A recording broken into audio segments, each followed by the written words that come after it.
Hello အားလုံးပဲမင်္ဂလာပါတတမီမီလေးနဲ့နေ့စဉ် English လို့ပြောဖို့တစ်ချက်ကြည့်အောင်နော်မခုံနဲ့ don't jump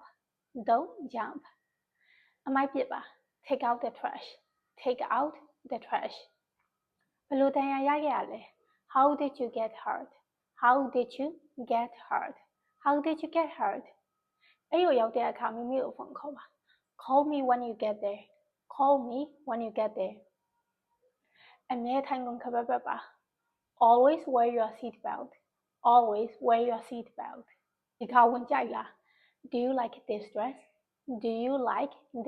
ဒီ video လေးကအားလုံးအတွက်အသုံးဝင်မယ်လို့မျှော်လင့်ပါတယ်အကယ်၍အသုံးဝင်ခဲ့ဆိုလို့ဆိုရင် Hannah ကို comment မှာတစ်ချက် yes လို့မှန်းခဲ့ပေးပါနော် Hannah ကိုရိုက်စေချင်တဲ့ video လေးတွေရှိလားအဲ့ဆိုလို့ဆိုရင် Hannah ရိုက်ပေးမယ်ပေါ့နော်ပြီးလို့ဆိုရင်ဥမာဆိုလို့ဆိုရင်တချို့ပေါ့နော်အလုံးနဲ့သက်ဆိုင်တာလေးတွေဥမာဆိုလို့ဆိုရင် housekeeping job နဲ့သက်ဆိုင်တဲ့ video လေးတွေရောအဲ့မျိုးခါတုံးပုံစံလေးရိုက်ပေးမယ်တင်ပေးမယ်ဆိုလို့ဆိုရင်ရောအဆင်ပြေလားမသိဘူးဘယ်ဟာလေးကိုပို့ပြီးသဘောကျလဲပေါ့နော်ကာတွန်းပုံနဲ့ဗီဒီယိုလေးတွေလည်း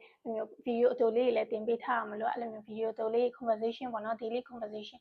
လေးကြည့်ကျင်နေဆိုလို့ဆိုရင်လည်းဟိုထဲမှာတစ်ချက်ရှိရပေါ့နော်နောက်အဲ့လိုလို့ဆိုရင်နောက်ထပ်ဗီဒီယိုလေးမှာပြန်လည်ဆုံတွေ့ကြမယ်နော် bye bye